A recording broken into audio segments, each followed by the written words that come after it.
Welcome back to A Moment in History. I'm Seth Udinsky. In this episode, let's travel back to World War II, the defining moment in the scope of the 20th century. While World War II was a great victory for the Allies and full of countless examples of heroism and goodness, it also showcased the very worst of human depravity.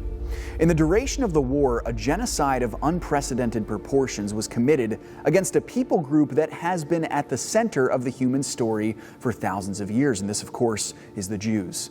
Let's soberly return to the horrors of the Jewish Holocaust committed by the leaders of the wicked Nazi regime in Germany under Adolf Hitler.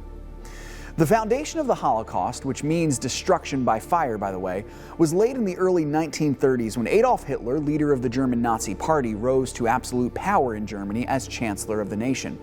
Now, core to his ideology was the belief in the superior Aryan race, and the belief that the German Reich would lead a new world dominated by that superior race.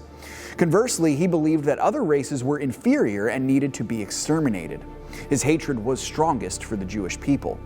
Now, as Hitler sought domination in the world in the late 1930s, which finally led to his invasion of Poland in 1939 and began World War II, he led a vicious campaign of persecution, marginalization, and finally outright extermination of the Jewish people in what would become known as the final solution.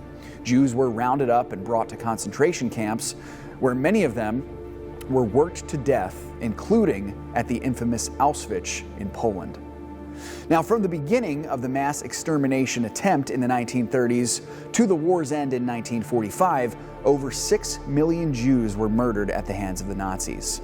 In an ironically sad continuation of anti-Semitism in the years that followed the war, many have tried to dismiss the Holocaust, claiming that the actual numbers were much smaller, or even worse, that the Holocaust was a giant farce. Nothing could be further from the truth. Well, in the providence of God, the evil men at the head of the Nazi German Reich were stopped by the courageous actions of the Allied forces.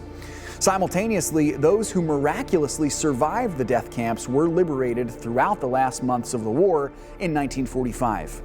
Now, this is a sober reminder for Americans today of the depths of human sin and the necessity for those who are able to defend those who are under attack to do so. There will always be evil men, and there will be, until Christ returns to make all things new, the need to stand and defend those who cannot defend themselves. Thanks so much for joining me once again for A Moment in History.